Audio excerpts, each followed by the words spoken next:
All sides, of course, condemned the horrific shooting as terror. The use of other descriptive terms, including Islamic terrorism, radical Islamic terrorism, differed among politicians and the administration and its critics, as we just talked about with the chairman of the Homeland Security Committee. Well, senior political analyst Britt Hume joins me now to discuss the difference words can make and why that matters. Britt. Hi, Brett. President Obama said today that the Orlando mass murderer was, quote, inspired by terrorist information, whatever that means. He was careful, as always, not to say it was Islamic terrorism, despite the killer's announcement of his allegiance to ISIS.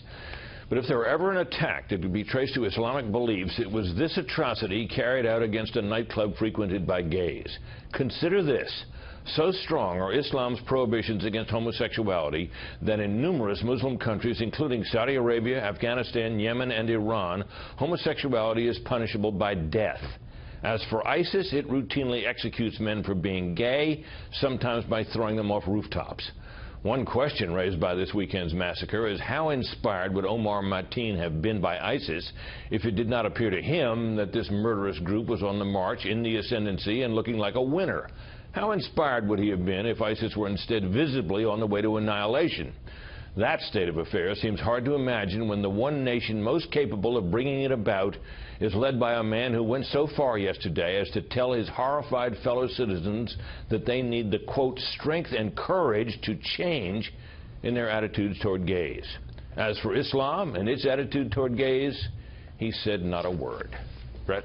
We're going to talk about the candidates' days, talking about this, but one element was interesting and caught our eye. Donald Trump and the Trump campaign has revoked the press credentials of the Washington Post because Trump says the Post has not covered them fairly. The campaign just released in the past few minutes saying that today's headline, Donald Trump suggests President Obama was involved with Orlando shooting, is a perfect example. They no longer feel compelled to work with the publication. So he's pulled their press credentials. Washington Post has just issued a statement saying they're going to keep covering him, and the back and forth continues. Your thoughts on this whole thing? No doubt the Post will find a way to continue to cover him, and its coverage will be whatever it's been.